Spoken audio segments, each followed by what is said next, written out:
Bonsoir et bienvenue dans cette nouvelle édition de l'Africa Tonight. Voici les titres. Code électoral, troisième mandat, révision du procès de Karim Wade. La commission du dialogue national sénégalais a rendu ses conclusions. Celles-ci ont été remises au président de la République Macky Sall. Les autorités tanzaniennes sont parvenues à un accord avec des investisseurs. Objectif, financer la production industrielle nationale afin de réduire les importations.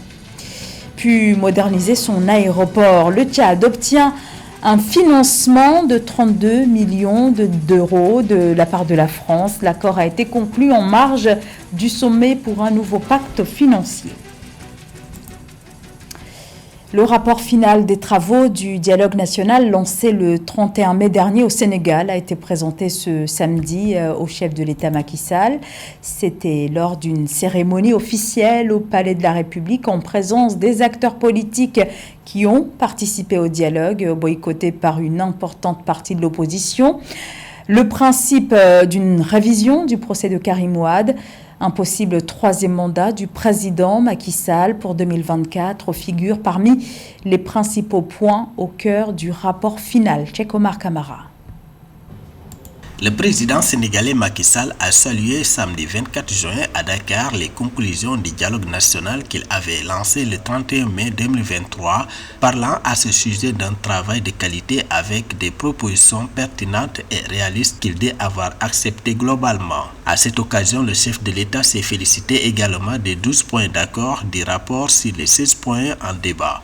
Il s'agit entre autres de l'éventualité d'une révision du procès de Karim Wade condamné en 2015 à 5 ans de prison pour enrichissement illicite et la modification de la loi pour ouvrir la voie à une candidature de l'ancien maire de Dakar, Khalifa Sall, à la présidentielle de 2024. Suivant la présentation de la synthèse du rapport général qui rend compte des travaux du dialogue national, j'ai noté sur les questions politiques 12 points d'accord sont des points majeurs sur les termes de référence qui figuraient dans le programme de discussion de la commission politique.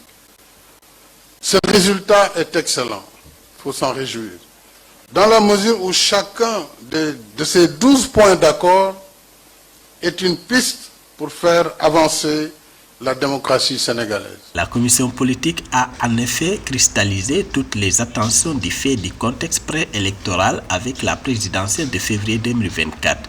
Le président Sall s'est félicité des consensus trouvés par les acteurs. Nous allons donc, dans des délais très raisonnables, trouver les moyens de présenter à l'Assemblée nationale en procédure d'urgence les mesures législatives, mais aussi les mesures réglementaires, les décrets et autres arrêtés dans la suite qui vont refléter les accords qui ont été obtenus au profit de tous pour contribuer à la consolidation de notre modèle démocratique qui est déjà un modèle extrêmement avancé. Et j'ai eu à le dire, le Sénégal n'a pas de leçons à recevoir en matière de démocratie de personnes. Des formations politiques de l'opposition dont le parti PASTEF de l'opposant Ousmane Sonko et des organisations de la société civile n'ont pas participé au dialogue initié par le président Sall. En lieu et place, elles ont conduit un dialogue parallèle dénommé Dialogue du peuple et piloté par le F24, la plateforme des forces vives contre le troisième mandat. Dans l'actualité également, l'ouverture officielle en République démocratique du Congo des candidatures aux élections législatives nationales, annonce faite ce dimanche par la centrale électorale. Le scrutin se tient le 20 décembre prochain. Les enregistrements commencent ce lundi, 26 juin.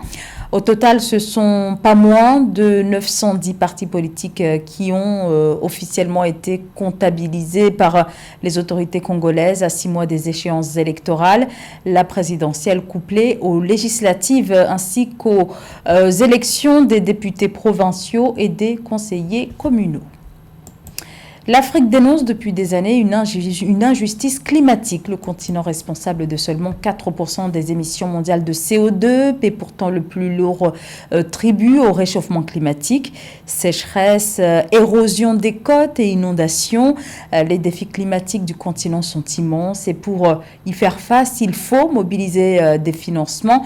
Plusieurs engagements financiers des pays les plus industrialisés ont été formulés ces dernières années à l'endroit des pays en développement et peu pollueurs dans le même temps, mais leur concrétisation se fait encore attendre. Eugène Chema.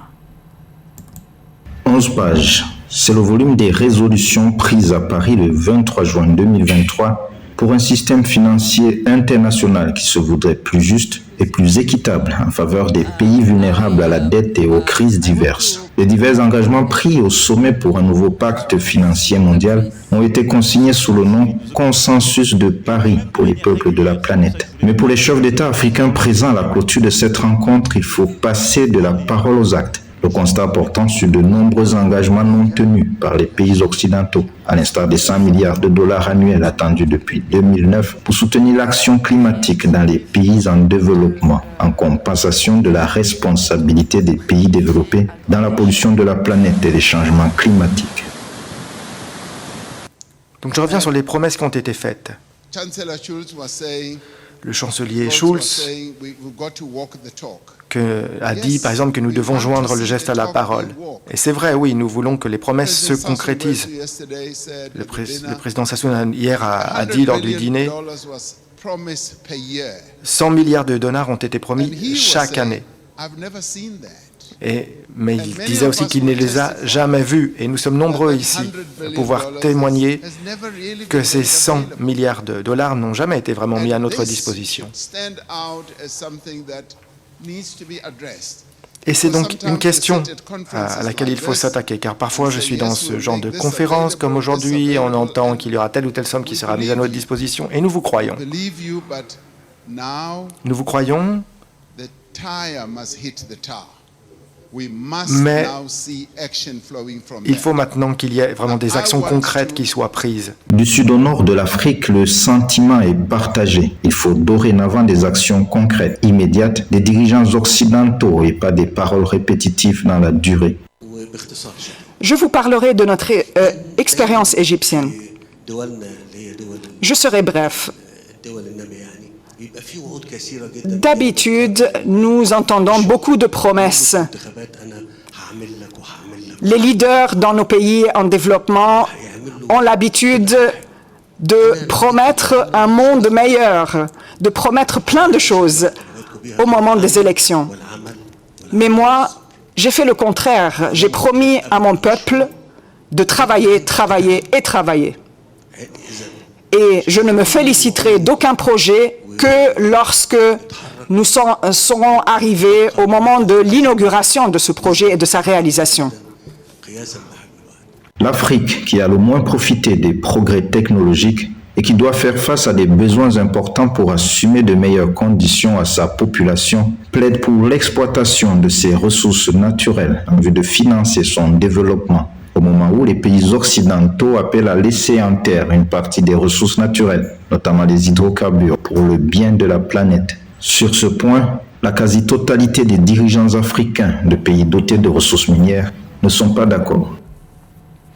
On en vient maintenant à cet accord passé entre le centre d'investissement tanzanien et des investisseurs, un accord de plus d'1 milliard de dollars destiné notamment à une dizaine de projets relevant du domaine de la production industrielle.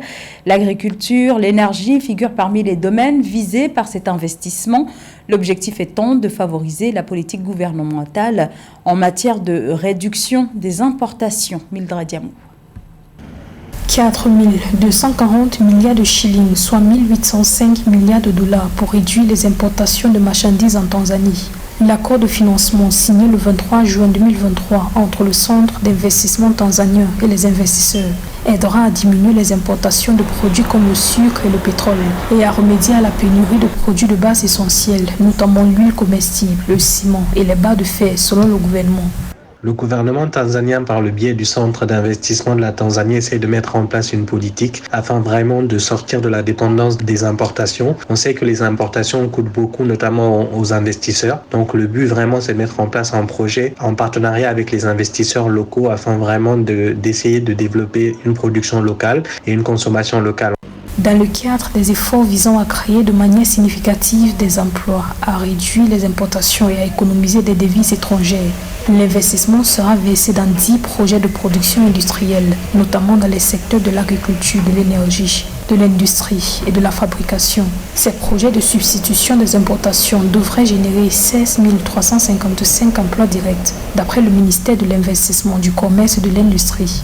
L'idée du gouvernement tanzanien est vraiment de mettre en place une politique d'autosuffisance. L'idée intéressante, et ça va non seulement permettre de générer de l'emploi, c'est qui va permettre de réduire le coût de la vie, ça va renforcer la croissance et la compétitivité. Même si la Tanzanie est en bonne voie vers l'autosuffisance, avec 30 000 tonnes de sucre importées en avril 2023 contre 60 000 tonnes importées à la même période en 2022, le pays dépense en moyenne 470 milliards de shillings chaque année pour importer 205 000 tonnes d'huile comestible. La demande annuelle du pays en huile de cuisson s'élève à 570 000 tonnes contre 365 000 tonnes de production nationale. Pour la rénovation de la piste de l'aéroport de N'Djamena, les autorités tchadiennes sont parvenues à un accord avec la France, un accord de prêt qui porte sur 32 millions d'euros. Ce financement a pour objectif de permettre de renforcer les capacités opérationnelles de cet aéroport dont la piste ne répond pas aux normes internationales. Marie-Raphaël Antelo. Afin de rester ouvert au monde et contrer le déséquilibre dans les rapports commerciaux internationaux, le Tchad établit sur ses infrastructures de transport et surtout sur le développement de ses aéroports. À cet effet, Tahir Hamid Guilin, le ministre tchadien des Finances, a signé le 22 juin 2023 à Paris un accord relatif à un financement de 32 millions d'euros de la France pour rénover la piste de l'aéroport international de N'Djamena. Cet accord de prêt a été signé en marge du sommet pour un nouveau pacte financier mondial. Il s'agit d'un prêt consensuel constitué d'une subvention de 10 millions d'euros. Le Tchad est convaincu de l'utilité des mécanismes de financement innovants pour permettre aux pays les plus vulnérables d'investir dans un avenir résilient, inclusif et durable. D'après les autorités tchadiennes, la remise à niveau de la piste de l'aéroport international de N'Djamena permettrait d'améliorer les services aux aéronefs, notamment la sécurité durant les manœuvres de décollage et atterrissage, ce qui devrait renforcer la confiance des compagnies aériennes et contribuer à l'augmentation du niveau de fréquentation de l'aéroport. Pour le président tchadien, développer les infrastructures du pays s'inscrit dans le registre des objectifs visés par le pays quant à l'atteinte des objectifs de développement durable. Nous sommes engagés sur 3 aspects. Premièrement, réussir la mise en œuvre des objectifs de développement durable pour éradiquer l'extrême pauvreté et améliorer la qualité de vie des populations. D'après les autorités tchadiennes, cet accord s'inscrit dans le cadre des investissements prévus pour renforcer les capacités opérationnelles de l'aéroport de N'Djamena, dont l'aérogare a été agrandi en plus d'un niveau pavillon présidentiel inauguré en 2015. Longue de 2800 mètres et actuellement la seule disponible, la piste à rénover est exploitée depuis des décennies et ne répond plus aux standards internationaux actuels. Actualité sportive maintenant avec un point sur l'organisation de la Coupe du Monde de football 2030 et la candidature marocaine. Le président du comité chargé de la candidature du Royaume s'est exprimé cette semaine, notamment sur la question des infrastructures sportives. Fawzi Lekja a alors annoncé la réhabilitation de stades déjà existants, mais aussi la construction d'autres espaces. Tchekomar Kamara. La première réunion de la commission chargée de la candidature du Maroc à la Coupe du Monde 2030 avec l'Espagne et le Portugal s'est tenue le 22 juin 2023 à l'effet d'examiner les chantiers à aborder prochainement selon les responsables marocains à Rabat. La conférence a été consacrée à l'examen des grands axes de la candidature commune avec l'Espagne et le Portugal dans un avenir proche dans le but de mettre en œuvre un projet novateur et d'incarner un rêve longtemps caressé par le peuple marocain.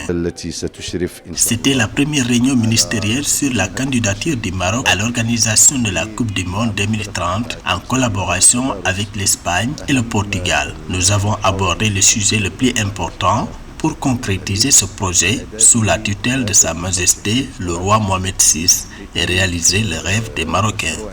Le royaume chérifien a souligné également la coopération du Maroc, de l'Espagne et du Portugal dans la préparation d'un appel d'offres solide. Il s'est dit convaincu que le document conjoint garantira le déroulement de la Coupe du Monde et répondra aux attentes du peuple marocain. Dans son offre côté infrastructure sportive, le Maroc compte mettre en avant 6 stades répartis entre les villes de Rabat, Agadir, Fès, Marrakech et Tanger. Il est également envisagé la construction d'un nouveau stade d'une capacité de 93 000 places à l'extérieur de Casablanca, ainsi que la possibilité d'inclure le stade de Tétouan. C'est pas fortuit le fait que le Maroc et l'Espagne et le Portugal déposent ensemble conjointement cette candidature pour la Coupe du Monde 2030. C'est une candidature, on va le dire, ibérique, pour faire allusion à la péninsule ibérique. Il faut dire que ces pays ont toutes les chances de leur côté. Et l'Espagne également, vous le savez très bien, est un pays calé sur le plan sportif. Et n'en parlons pas également du Portugal. Fouzi Legza, qui est également président du comité chargé de la candidature du Maroc au Mondial 2030, a ajouté que cette réunion fait suite à l'annonce faite par le roi Mohamed VI en mars 2023 à Kigali sur la candidature conjointe du Maroc, de l'Espagne et du Portugal pour organiser la Coupe du Monde 2030. C'était le journal de la rédaction. Merci de votre fidélité. L'information continue sur Africa 24.